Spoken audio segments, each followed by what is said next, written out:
კოლეგები და თანამოაზრეები შიმშილობის 35 დღეს მზია ამაღლობელის მხარდასაჭერად სამკურნალო დაწესებულებასთან შეიკრიბნენ. ამბობენ, რომ სოლიდარობა ახლა არა იმდენად მზიას სჭირდება, არამედ იმ ხალხს, ვინც გარეთაა და შეუგვებლად ცდილობს ქვეყანა რუსული საცეცებისგან დაიცვას. მოშიმშილე მედგარ ჟურნალისტს კი უპირველესად ჯანმრთელობას და სიცოცხლის შენარჩუნებას უსურვებენ, რადგან მათი ვეთქმით, მზიასნაირ ადამიანებს ცოცხლად მყოფთ შეუძლიათ ამ ქვეყანას ბევრი სასიკეთო საქმე გაუკეთონ.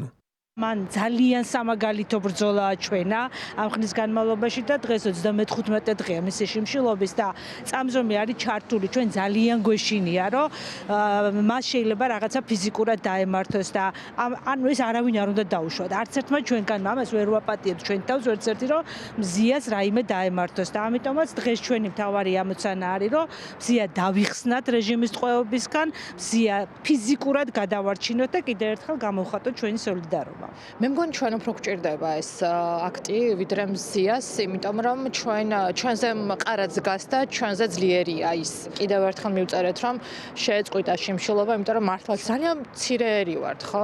ისეთი ადამიანები, როგორიც არის მზია, არის ძალიან იშვიათი ასეთი ქვეყნისთვის და ამ ქვეყანას ჭირდება პირველ რიგში ჯანმრთელი მზია ამაღლობელი. ნამდვილად ყველაფერი ამტკიცებს, რომ უკანონო პატიმრებაში არის მზია, ეს აჩვენებს შეუვალობას. ამის ჩვენება უნდათ პრინციპში, რომ შეუვალნი არიან ამ კუთხით და არ მიიღებენ არავის სათქმელს, მაგრამ კარგით გასაგებია, რომ სისტემის მყრობელნი რას აკეთებენ, მაგრამ რას აკეთებენ სხვა ინსტიტუტები, მაგალითად რას აკეთებს საპატრიარქო.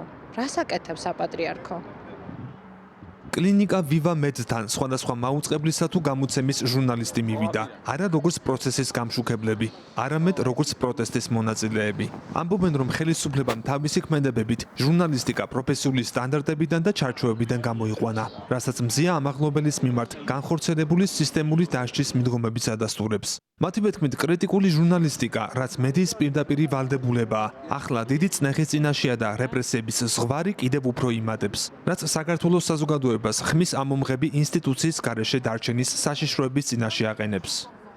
გუშინ ჰქონდა ამ ხელისუფლებას შანსი, რომ სახის შენარჩუნებით შეეცვალა მზია ამაღლობელისთვის აღკვეთი ღონისძიება, პატიმრობა შეეცვალათ გირავთ. ჩვენ ხარ ვითხოვთ, რომ დღესვე საქმე შეწყდეს. ჩვენ ვამბობთ, რომ რა აუცილებელია მზიას წინასწარ პატიმრობაში ყოფნა. მართლა გაგვცემ პასუხი, რა აუცილებელია მზიას წინასწარ პატიმრობაში ყოფნა. სახელმწიფო იქცევა პატარა ბავშვივით. ანუ ადამიანს ეჯიბრება. ანუ მოქალაქეს საკუთარ ეჯიბრება. რა საშია მონანიება სამართალთან. თუ მართლა ლოზუნგად სახელმწიფოს მშვიდობა და სიმშვიდე აქვს, ეს იქნება საუკეთესო საშუალება, რომ დაამტკიცოს, რომ ის ზუსტად ამაზე ფიქრობს. დღესვე გაათავისუფლოს მზია წინასწარი პატიმრობიდან. მედიის მიმართ რეპრესიები ეს იმდენად თვალსაჩინო და ხილულია. მით უმეტეს კრიტიკულს და მედია უნდა იყოს კრიტიკული ზუსტად იმისთვის, რომ სახელმწიფოს არ გადაუცდეს ხელი. მე მედია და არ ვთვლი პროპაგანდის მანქანებს. ეს არ არის მედია, ეს არის პროპაგანდის ჩვეულებრივი მანქანა, რომელიც არის ჩართული მოსახლეობის საწინააღმდეგოდ. კრიტიკული მედია საერთოდ მნიშვნელოვანია ყველა განვითარებულ ევროპულ ქვეყანაში. ეს არის მაცოცხლებელი.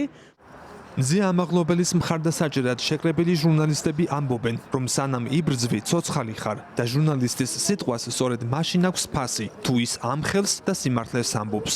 ამიტომ არაპირებენ შეეგუონ პროცესს, რომელიც მათი ვეთქმით რუსეთსა და მსგავს დიქტატორულ ქვეყნებში უკვე ნანახი აქვთ. ამას ამბობს მოშიმშილე ჟურნალისტის თავის გზავნილში. იბრძოლეთ ყველგან, იყავით მამაცები. ალეკო კვეტაძე, ევრონიუს, ჯორჯია.